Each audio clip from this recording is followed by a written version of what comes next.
அன்பு தமிழ் நெஞ்சங்களுக்கு ஆஸ்ட்ரோ தமிழ் மகளின் இனிய வணக்கங்கள்.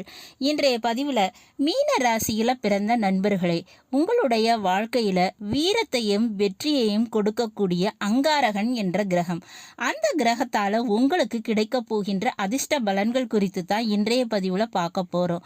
பதிவினை முழுமையாக பாருங்க. பதிவு பிடிச்சிருந்தா லைக் பண்ணி கமெண்ட் பண்ணி மற்ற நண்பர்கள் உறவினர்கள் பயன்பெற அவங்களுக்கும் ஷேர் பண்ண மறந்துடாதீங்க. இதுவரை நம்முடைய ஆஸ்ட்ரோ தமிழ் மகள் சேனலை சப்ஸ்கிரைப் பண்ணாத நண்பர்கள் சப்ஸ்கிரைப் பண்ணி கூடவே தெரியுற பெல் ஐக்கானை கிளிக் பண்ணி ஆல் ஆப்ஷன்ஸும் செலக்ட் பண்ணி வச்சுக்கோங்க. மீன ராசியில் பிறந்த நண்பர்களே, அங்காரகன் என்றால் செவ்வாய் பகவான். உங்கள் மீன ராசியை பொறுத்தவரை இந்த செவ்வாய் பகவான் 2ஆம் வீடான மேஷ ராசிக்கும் 9ஆம் வீடான விருச்சக ராசிக்கும் அதிபதியாக இருக்கக்கூடியவருங்க. இயற்கையாகவே ஒரு மனிதனுக்கு வீரத்தையும் வெற்றியையும் கொடுக்கக்கூடிய கிரகம்னா அது செவ்வாய் பகவான். ஒருவரின் ஜாதகத்தில் இந்த செவ்வாய் பகவான் எங்கே இருக்கிறார் என்பதை பொறுத்து தான் எதிரி கடன் நோய் எப்படி அழியும் எப்படி குறையும் என்பதனை பற்றி சொல்ல முடியுங்க. அப்படிப்பட்ட முக்கியம் வாய்ந்த இந்த அங்காரகன் என்று சொல்லப்படுகின்ற செவ்வாய் பகவான் உங்கள் மீன ராசிக்கு எந்த மாதிரியான பலன் தருவார் என்பதனை நீங்கள் தெரிஞ்சுக்கிடணுங்க. மீன ராசிக்கு அதிபதி குரு பகவான்.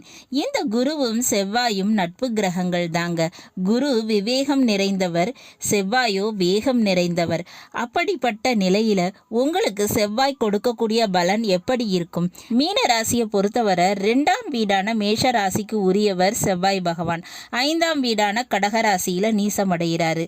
அதனால காதல் பிரச்சனை, குழந்தைகள் மூலமாக விரைய செலவுகள், புதிய வாய்ப்பு, புதிய முயற்சிகள் எடுக்கிற விஷயங்களிலையும் உங்களுடைய உடன் பிறந்த சகோதர சகோதரிகளால் ஏற்படும் இழப்புகள், இது எல்லாமே உங்களுக்கு இயற்கையாகவே ஏற்படுங்க.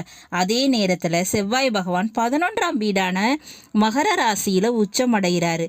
அப்போ நிலத்தால் லாபம் உண்டு. அதே போல மூத்த சகோதர சகோதரிகளுடைய உதவியும் நன்மையும் உங்களுக்கு கிடைக்குங்க. இளைய சகோதர சகோதரிகள் மூலமாக தீய பலன் கிடைச்சாலும் அதே நேரத்தில் மூத்த சகோதர சகோதரிகளால் நன்மையான பலன்கள் கிடைக்கும். நிலத்தால் லாபம் உண்டுங்க. வேளாண் துறை, பண்ணை தொழில், மின்சார வாரியத்தில் வேலை வாய்ப்பு, மெக்கானிக்கல், எலக்ட்ரிக்கல், இந்த விஷயங்கள் எல்லாம் படிப்பு, வேலை, இதெல்லாம் மீன ராசியில் பிறந்தவங்களுக்கு யோகத்தினை தருங்க. வெளிநாடு போகணும்னு போனால் அதில் மிகப்பெரிய அளவுக்கு பேர் புகழ்ங்கிறத சம்பாதிக்க முடியாதுன்னு தாங்க சொல்லணும். எதிர்பார்த்த அளவுக்கு பணம் காசு சம்பாதிக்கிறதுக்கு வாய்ப்பு குறைவு தான். வெளிநாடு சம்பந்தமான வாய்ப்புகளை சரியாக ஜட்ஜ் பண்ணி அனலைஸ் பண்ணி தேர்ந்தெடுத்து கொள்வது உங்களுக்கு நல்லதுங்க. அந்த அளவுக்கு அங்கே கடினமான உழைப்பு அப்படின்றத நீங்கள் செய்ய வேண்டி இருக்கும். இன்னொரு பக்கம் இந்த செவ்வாய் பகவான் உங்கள் மீனராசிக்கு 9ஆம் வீடான விருச்சக ராசிக்கு அதிபதியாக இருக்கக்கூடியவர். 9ஆம் வீடுங்கிறது கௌரவம், பேர், புகழ் இவற்றை குறிக்கும். அப்போ 9ஆம் வீட்டுக்கு அதிபதி மற்றும் குடும்பஸ்தானமான 2ஆம் வீட்டுக்கு அதிபதியாகவும் இந்த செவ்வாய் பகவான் இருக்கிறதால குடும்பத்தில் ஒரு நபருக்காவது அரசு வேலை பார்க்கக்கூடிய வாய்ப்புங்கிறது அதிகமாக இருக்குங்க. உங்களுக்கு உடன் பிறந்த ஆண் சகோதரர்கள் இருப்பதற்கு வாய்ப்புகள் அதிகம். அதே மாதிரி பங்காளிகள், அதாவது உங்களுடைய சித்தப்பா மகன், பெரியப்பா மகன் என்ற ஆண் சகோதரர்கள் மூலமாக உங்களுக்கு நன்மைகள் கிடைப்பதற்கு வாய்ப்பு அதிகம்ங்க. அதே போல் உங்களுக்கு அரசு வேலை பார்க்குறவங்க மூலமாக நன்மைகள் நடக்கும். மேலும் 9ஆம் வீட்டுக்கு உரியவர் 5ஆம் வீட்டில் நீசமடைகிறாரு. அப்போ தாய் தந்தை அவங்க சேர்த்து வச்ச பூர்வீக சொத்தையே இருந்தாலும் அதனை அனுபவிக்க உங்களுக்கு வாய்ப்பு குறைவாகத்தாங்க இருக்கும். உங்களுடைய சொந்த உழைப்பு, சுய உழைப்பு, அதன் மூலமாக இடம் வாங்கி நிலம் வாங்கி வீடு கட்டுவதற்கு வாய்ப்புகள் அதிகம்ங்க. மேலும் 9ஆம் வீட்டுக்கு உரியவர் 11ஆம் வீட்டில் உச்சமடைகிறாரு. அப்போ மீனராசியில் பிறந்தவங்களுக்கு 2ஆவதாக கிடைக்கக்கூடிய வாய்ப்பு அதுவே நிலையானதும் நிறைவானதாக இருக்குங்க. முதல் வாய்ப்புங்கிறது ஒரு முயற்சியாக, ஒரு அனுபவமாகத்தான் இருக்கும். 2ஆவது வாய்ப்பு தான் உங்கள் வாழ்க்கையில் எப்பவுமே ஒரு நல்ல விதமாக அமையும். அப்படி 2ஆவது வாய்ப்பினை இறுக பற்றி கொண்டால் உங்கள் வாழ்க்கையில் நிம்மதி சந்தோஷங்கிறது கிடைக்குங்க. அது திருமணமாகட்டும் அல்லது ஒரு வேலை தொழில் விஷயமாகட்டும், இந்த விஷயங்களில் 2ஆவது வாய்ப்பு உங்களுக்கு நல்லதாக கிடைக்கும்.